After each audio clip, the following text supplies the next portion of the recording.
أعوذ بالله من الشيطان الرجيم. بسم الله الرحمن الرحيم.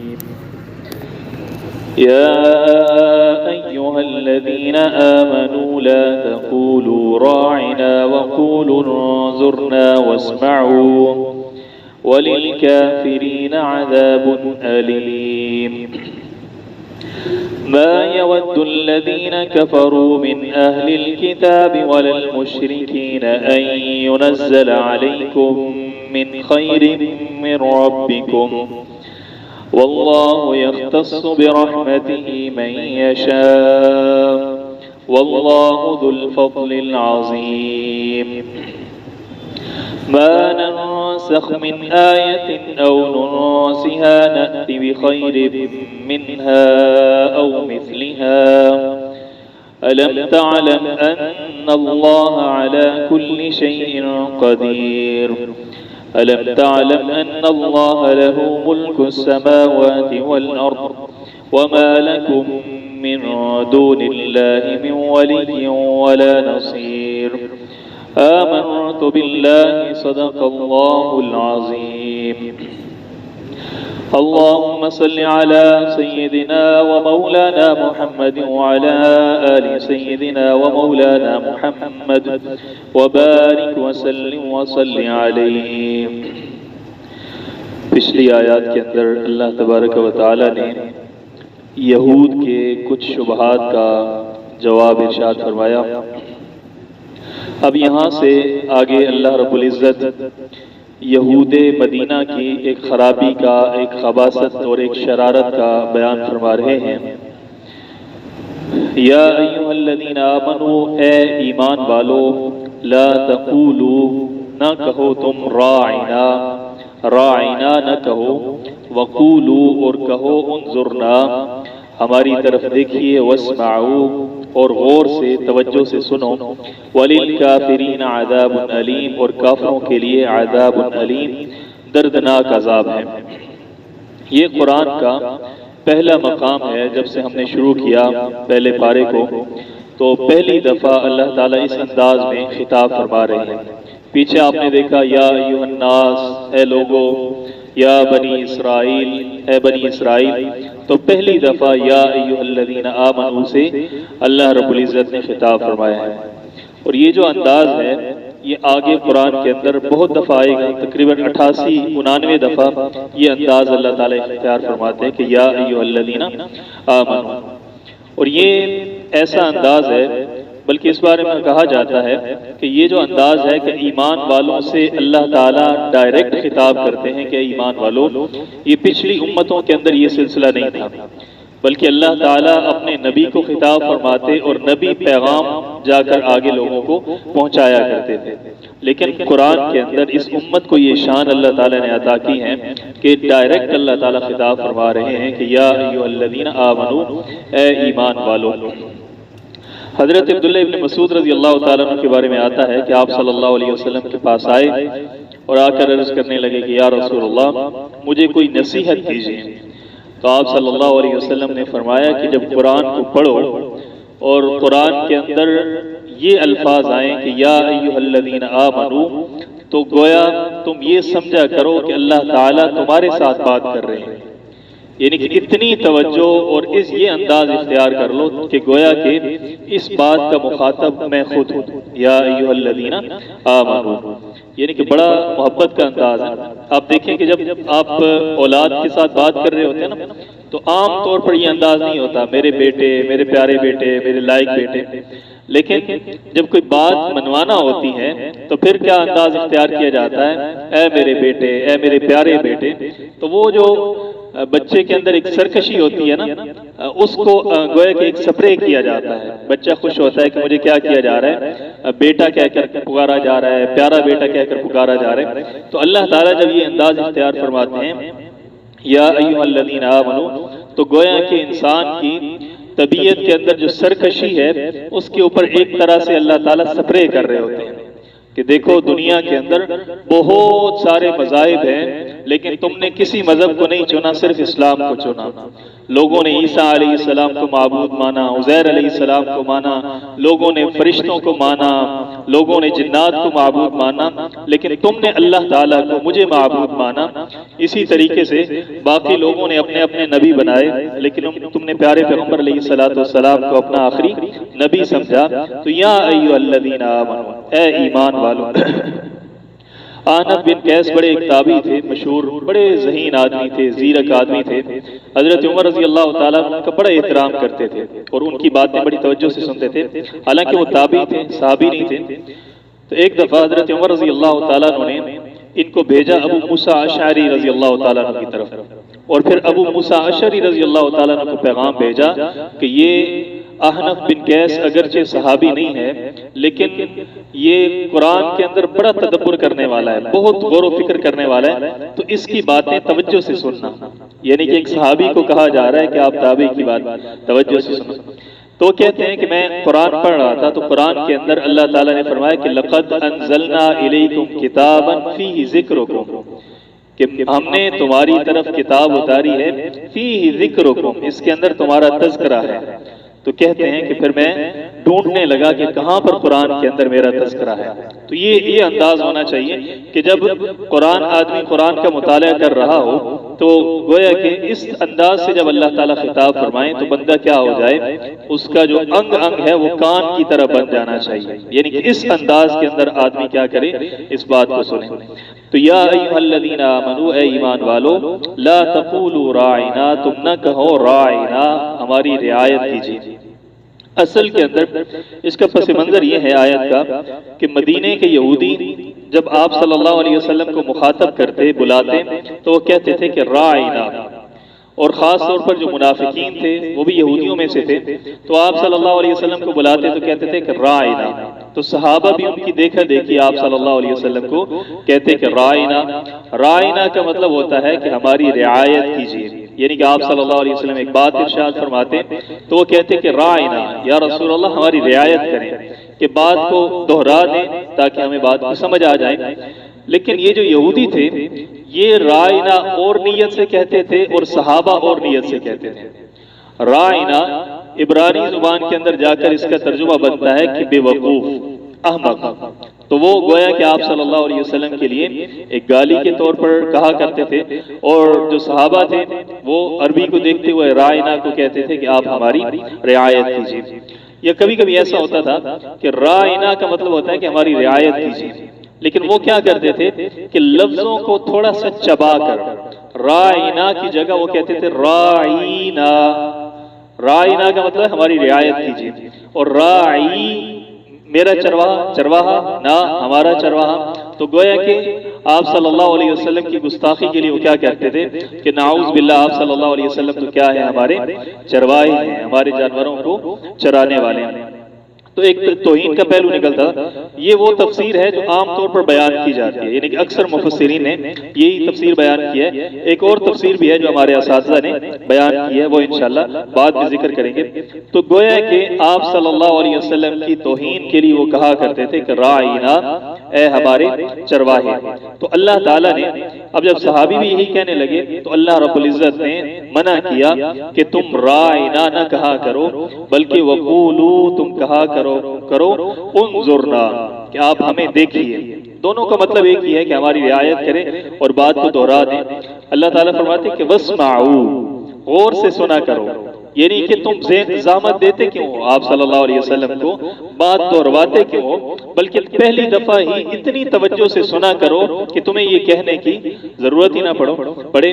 تو فرمایا کہ لا تقولوا راعنا وقولوا انظرنا، اور کہا کرو انظرنا، آپ ہمیں دیکھیے، ہماری طرف توجہ کیجیے، واسمعوا، اور غور سے سنا کرو۔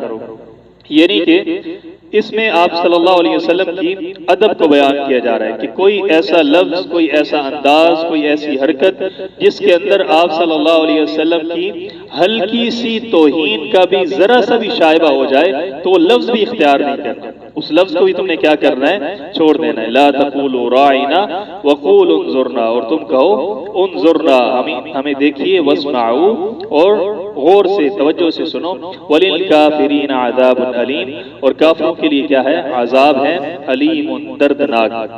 اصل میں تعلیم یہ دی جا رہی ہے کہ کہیں بھی کوئی بھی مشتبہ لفظ جو ہے نا وہ انسان کو استعمال نہیں کرنا چاہیے. جس لفظ کے دو معنی ہوں یا جس لفظ کے اندر کوئی توہین کا شائبہ ہو یا شرک کا شائبہ ہو تو انسان کو اسے کیا کرنا چاہیے؟ اجتناب کرنا چاہیے، گریز کرنا چاہیے. اسی لیے آپ صلی اللہ علیہ وسلم نے فرمایا کہ لا تقولوا للعنب کرم، یہ جو انگور ہے نا اس کو کرم نہ کہا کرو. کرم کا مطلب کیا ہوتا ہے؟ بخشش، عطا، عزت، احترام. تو چونکہ انگور سے بنتی ہے شراب، اور شراب عربوں کو بڑی محبوب تھی، تو وہ عنب کے لیے، اس کے لیے، انگور کے لیے کرم کا لفظ استعمال کرتے تھے. تو ایک طرح سے انگور کے اندر ایک تقدیس سی آ جاتی ہے، شراب کی جو ہے وہ تھوڑی سی عزت احترام آ جاتا ہے. تو اس لیے آپ صلی اللہ علیہ وسلم نے فرمایا کہ لا تقولوا للعنب کرم، کوئی بھی ایسا لفظ، کوئی بھی ایسا انداز وہ اختیار نہیں کرنا چاہیے. اسی طرح آپ صلی اللہ علیہ وسلم نے فرمایا کہ تم اپنے غلاموں کو عبد نہ کہا کرو. عبد کا مطلب کیا ہے؟ بندہ.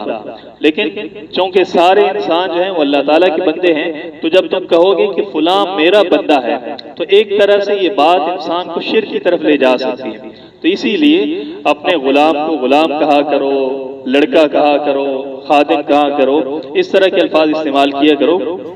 لیکن ایسے الفاظ جو انسان کو توہین کی طرف لے جائیں، اس طرح کے الفاظ وہ استعمال نہیں کرنے چاہیے. لا تقولوا راعنا وقولوا انظرنا واسمعوا وللکافرین عذاب علیم.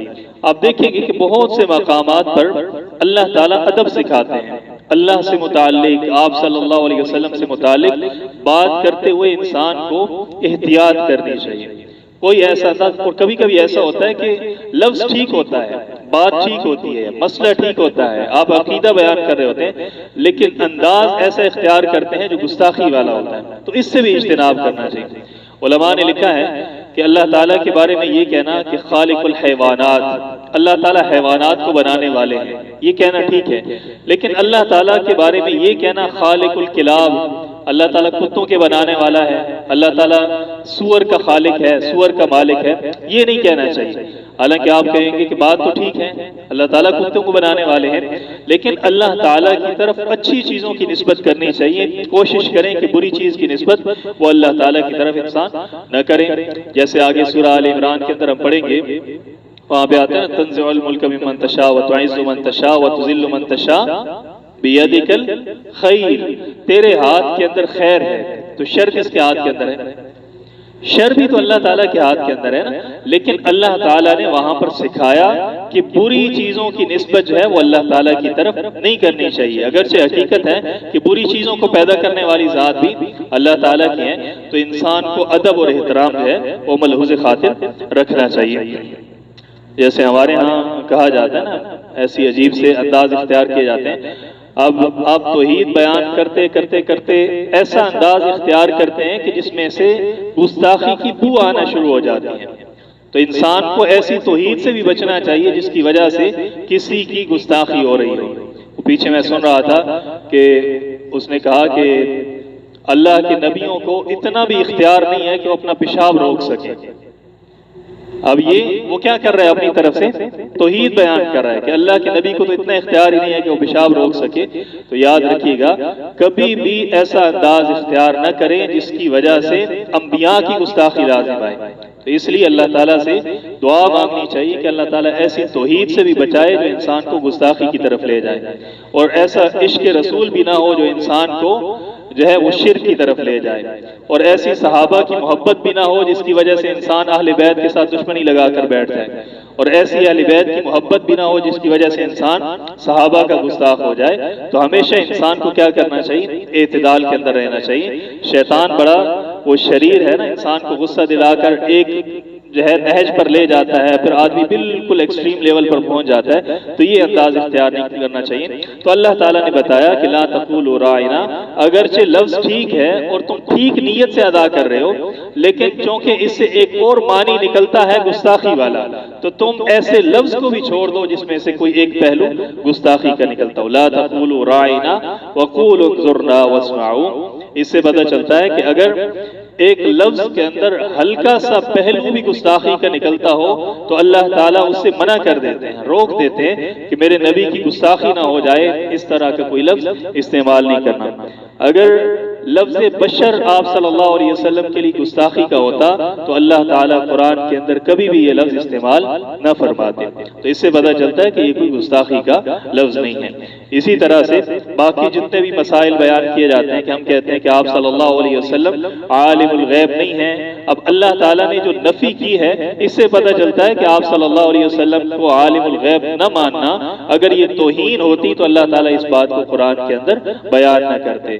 آپ صلی اللہ علیہ وسلم کی وفات اگر یہ گستاخی ہوتی تو قرآن کے اندر کبھی بھی نہ آتا، کیونکہ قرآن کے اندر تو اس لفظ سے منع کر دیا گیا جس کا ایک پہلو جا کر گستاخی کا نکلتا تھا، تو اللہ تعالیٰ نے اس سے بھی کیا کر دیا، منع کر دیا۔ تو اگر ایسے الفاظ گستاخی کے ہوتے تو اللہ تعالیٰ اس سے کیا کر دیتے، منع کر دیتے، اللہ تعالیٰ اس کو خود استعمال نہ فرماتے۔ تو یا ایھا الذین آمنوا لا تقولوا راعنا وقولوا راعنا، نہ کہو بلکہ کیا کہو، انظرنا کہو۔ وہ ایک مولوی صاحب تھے نا، تو وہ جب قرآن پڑھتے تھے وہ کہتے یا ایھا الذین آمنوا لا تقولوا وقولوا انظرنا، یا ایھا الذین آمنوا لا تقولوا وقولوا انظرنا، رائنا چھوڑ دیتے۔ تو کسی نے کہا کہ آپ یہ لفظ کیوں نہیں پڑھتے؟ تو وہ کہتے تھے قرآن کے اندر ہے اللہ تعالیٰ فرماتے کہ رائنا نہ کہو، تو میں تو رائنا کہتے ہی نہیں ہوں، قرآن کا لفظ بھی وہ کیا کر دیتے تھے، کھا جاتے تھے، چھوڑ دیتے تھے۔ تو لا تقولوا راعنا، راعنا نہ کہا کرو بلکہ وقولوا، اور کہا کرو انظرنا، ہماری طرف دیکھیے، واسمعوا، اور غور سے سنو۔ اب جو دوسری تفسیر ہے جو ہمارے اساتذہ بیان کرتے ہیں وہ یہ ہے کہ راعنا اصل کے اندر جو یہودی کہتے تھے نا، وہ اس لحاظ سے کہتے تھے کہ راعنا کا مطلب ہوتا ہے ہمارے محافظ، یعنی کہ یہودی آ کر، منافق آ کر آپ صلی اللہ علیہ وسلم کو کہتے ہیں کہ یا رسول اللہ راعنا، اے ہمارے محافظ، یعنی کہ آپ صلی اللہ علیہ وسلم کو بطور محافظ کے وہ کہا کرتے تھے۔ اصل مقصود ان کا کیا تھا کہ وہ یہ چاہتے تھے کہ ہم کہیں گے کہ آپ صلی اللہ علیہ وسلم کیا ہیں، محافظ ہیں، پھر آگے جب یہ جو صحابہ ہیں یہ کہیں گے کہ محافظ ذات تو صرف اللہ تعالیٰ کی ہے، تو ہم کہیں گے کہ آپ صلی اللہ علیہ وسلم کو بھی تو محافظ کہا گیا ہے، تو اس کے اندر کون سی حرج کی بات ہے؟ جو نبی ہوتا ہے وہ اپنی امت کا کیا ہوتا ہے، محافظ ہوتا ہے، اور محافظ وہی ہوتا ہے جو حالات سے واقف ہوتا ہے، جو طاقت رکھتا ہے، جو اختیارات رکھتا ہے۔ تو آگے جا کر وہ اس لفظ کے ذریعے امت کے اندر شرک ڈالنا چاہتے تھے، تو اللہ تعالیٰ نے فرمایا کہ لا تقولوا راعنا، یہ نہ کہا کرو کہ آپ صلی اللہ علیہ وسلم ہمارے کیا ہیں، محافظ ہیں، وقولوا، اور کہا کرو انظرنا۔ اچھا یہ سوال یہاں پر یہ پیدا ہوتا ہے کہ راعنا جو عام تفسیر کی جاتی ہے کہ ہماری رعایت کریں، اس سے ہٹ کر ہم یہ تفسیر کیوں لیتے ہیں کہ ہمارے محافظ والی؟ تو اس کی وجہ یہ ہمارے استاد بیان کرتے ہیں کہ آپ دیکھیں کہ پیچھے ساری توحید بیان ہو رہی ہیں، آگے بھی ساری توحید بیان ہو رہی ہیں، تو بیچ میں جو اللہ تعالیٰ یہ لفظ بیان فرما رہے ہیں، یہ موضوع بیان فرما رہے ہیں، اس میں سے بھی توحید نکلتی ہے، کیونکہ آگے جہاں پر آپ صلی اللہ علیہ وسلم کا تذکرہ آئے گا وہاں پر آپ صلی اللہ علیہ وسلم کی سیرت کا بیان آئے گا، تو اگر وہاں پر یہ آیت آتی تو ہم اس بات کو مانتے کہ چونکہ اس کے اندر گستاخی آپ صلی اللہ علیہ وسلم کی اس کا پہلو نکلتا تھا اس لیے اللہ تعالیٰ نے منع کیا، لیکن چونکہ یہاں پر پیچھے بھی توحید ہے، آگے بھی توحید ہے، تو ہم اس کی وہ تفسیر کریں گے جس سے توحید کا معنی نکلتا ہے۔ ایک اور قرینہ آگے آئے گا، آپ اگر ذہن حاضر رکھیں گے تو یہ چیز زیادہ آسانی سے سمجھ آئے گی۔ لا تقولوا راعنا، یعنی کہ ایسا لفظ استعمال نہ کرو جو آگے جا کر اس سے کیا نکلنا شروع ہو جائے، شرک نکلنا شروع ہو جائے، لوگوں کے عقائد کے اندر بگاڑ آ جائے، تو اس طرح کے الفاظ جو ہے وہ استعمال نہیں کرنے چاہیے۔ ہمارے ہاں آپ دیکھتے ہیں کہ اللہ کے ولیوں کے ایسے نام استعمال کیے جاتے ہیں جو ان کی زندگی کے اندر شاید اس کا جو ہے نا وہ پس منظر اچھا ہوتا ہے، یعنی کہ ان کی حیثیت کے مطابق، ان کی حالت کے مطابق ایک لفظ ان کے ساتھ خاص ہو جاتا ہے، لیکن جب وہ دنیا سے رخصت ہوتے ہیں تو بعد میں وہی لفظ ان کے لیے استعمال کر کے اس کا غلط معنی نکالا جاتا ہے۔ یعنی کہ حضرت علی رضی اللہ تعالیٰ عنہ کے بارے میں ہمارے ہاں استعمال کیا جاتا ہے مشکل کشا، حضرت علی مشکل کشا۔ اب جب آپ اس کی گہرائی کے اندر جائیں گے، اوریجن کے اندر جائیں گے، تو آپ کو ملے گا کہ کبھی یہ لفظ استعمال کیا جاتا تھا حضرت علی رضی اللہ تعالیٰ عنہ سے متعلق، اور کس معنی کے اندر استعمال کیا جاتا تھا؟ حضرت علی کو کہا جاتا تھا حل المعاقد، مشکلات کو حل کرنے والے۔ کس معنی میں؟ کہ حضرت علی رضی اللہ تعالیٰ عنہ جج تھے، منصف تھے، قاضی تھے، ان کے پاس کیس آتے تھے، مشکل دینی معاملات آتے تھے، مسائل آتے تھے، تو وہ ان کی گرہیں کھولتے تھے، مسائل کا حل نکالتے تھے۔ تو لوگوں نے یہ کہنا شروع کر دیا کہ حل المعاقد، حضرت علی رضی اللہ تعالیٰ عنہ تو گرہیں کھول دیتے ہیں، کوئی بھی ان کے پاس مشکل ترین کیس آتا ہے اس کو وہ فیصلہ کر دیتے ہیں، کوئی بھی دینی مسئلہ آتا ہے اس کو حل کر دیتے ہیں۔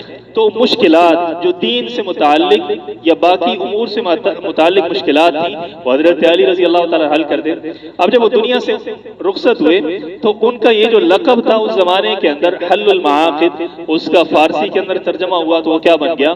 مشکل کشا۔ پھر ہم نے کہا کہ مشکل کشا کا مطلب یہ ہے کہ ہم کسی بھی مصیبت کے اندر، کسی بھی تکلیف کے اندر، کسی کنویں کے اندر گر جائیں، مشکل کے اندر آ گئے تو حضرت علی رضی اللہ تعالیٰ عنہ کیا کریں گے؟ ہماری مشکل کو دور کر دیں گے۔ یعنی کہ اصلاً لفظ کہیں اور نکالا گیا تھا اور اس کا معنی کچھ اور تھا، لیکن ان کی وفات کے بعد کیا ہو گیا؟ یہ لفظ اس معنی کے اندر استعمال ہونا شروع ہو گیا۔ تو اس لیے یہ دیکھنا چاہیے کہ کوئی ایسا لفظ جو آگے جا کر کہیں شرک کی بنیاد رکھنے والا ہو، اسے کیا کرنا چاہیے؟ گریز کرنا چاہیے۔ یہ جو حضرت شیخ عبد القادر جیلانی رحمۃ اللہ علیہ کو غوث کہا جاتا ہے، تو اس کے پیچھے اصل وجہ کیا ہے کہ غوث اس لیے کہا جاتا ہے کہ یہ جو تصوف ہے، ہمارے ہاں تصوف ہے نا، اس کے درجات ہوتے ہیں، ایک غوث ہوتا ہے، ایک قطب ہوتا ہے، ایک ابدال ہوتا ہے، تو ایک درجات ہے۔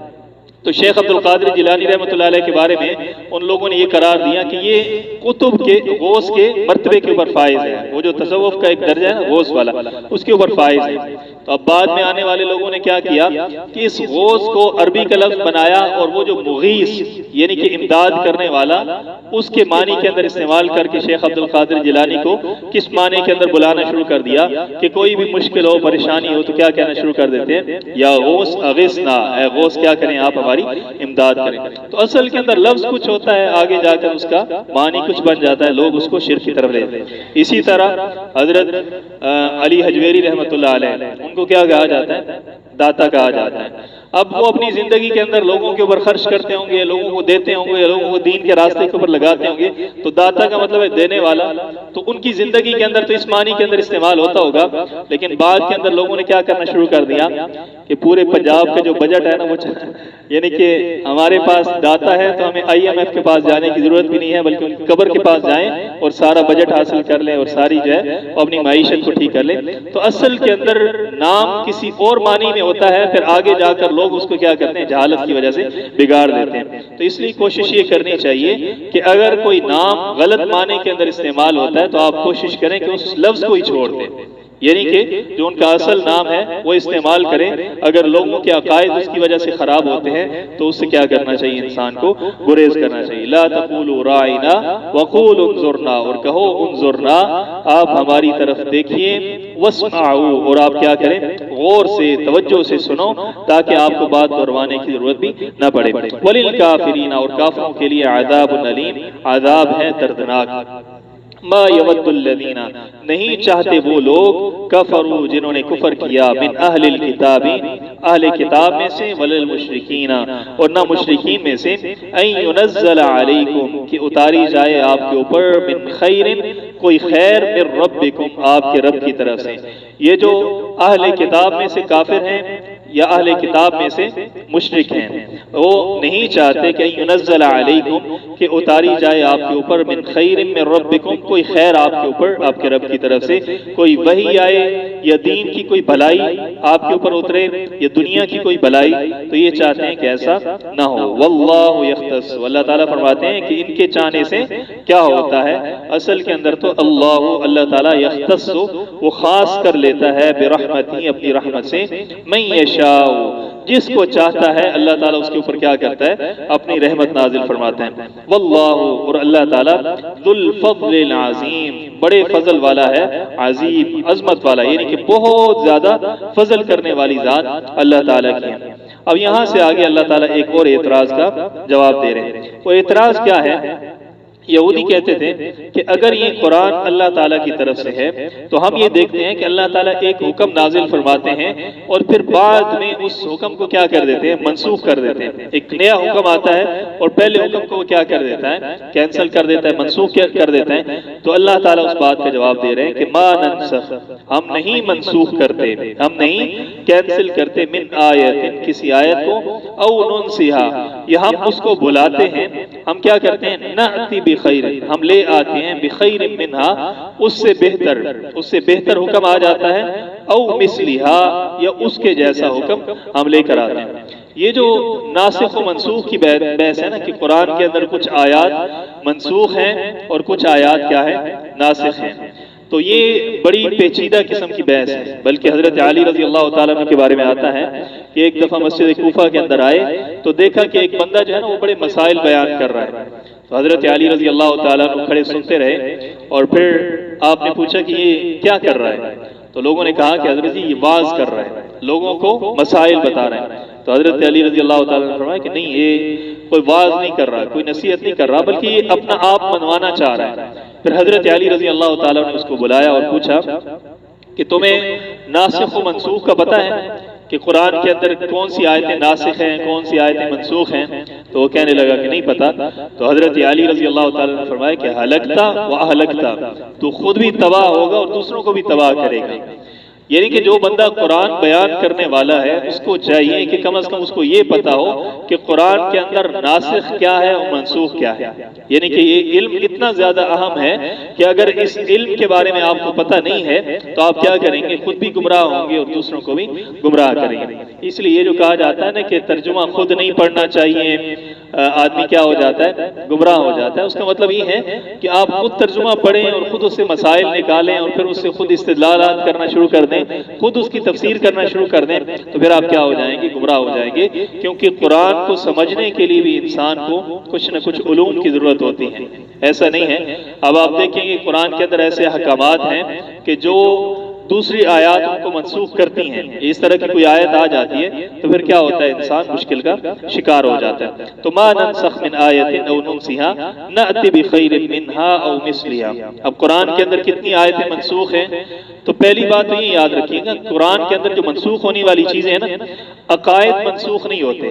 عقیدہ جو قرآن کے اندر آتا ہے وہ کبھی بھی منسوخ نہیں ہوتا، کینسل نہیں ہوتا۔ یعنی کہ پہلے ایک عقیدہ آیا اور پھر وہ کینسل ہو کر دوسرا عقیدہ آ گیا، ایسا نہیں ہوتا۔ اور نہ ہی قرآن کے واقعات منسوخ ہوتے ہیں کہ پہلے کہا گیا کہ حضرت عزیر علیہ السلام نے یہ کیا، حضرت موسیٰ علیہ السلام نے یہ کیا، اس واقعے کو کینسل کر کے کوئی اور واقعہ آ گیا، تو ایسا بھی نہیں ہوتا۔ تاریخ سے متعلق جو باتیں ہیں وہ بھی منسوخ نہیں ہوتی۔ اسی طرح جو باتیں اخلاقیات سے متعلق ہیں وہ بھی منسوخ نہیں ہوتی کہ پہلے کہا جائے کہ سچ بولو اور پھر کہا جائے کہ یہ بات منسوخ ہو گئی ہے، اب سچ نہ بولو، پہلے آئے صبر کرو، پھر اس کو منسوخ کر کے آئے کہ صبر نہ کرو، تو ایسا بھی نہیں ہوتا۔ تو پیچھے جو چیز رہ جاتی ہے وہ ہے احکامات۔ نماز کا حکم ہے، روزے کا حکم ہے، اس کے اندر جو احکامات ہیں ان میں سے کچھ چیزوں کو اللہ تعالیٰ کیا کر دیتے ہیں؟ منسوخ کر دیتے ہیں۔ یعنی کہ پہلی شریعتوں کے اندر ایک حکم تھا اور پھر اللہ تعالیٰ نے اس کو کیا کر دیا؟ اگلی شریعت کے اندر اس کو منسوخ کر دیا۔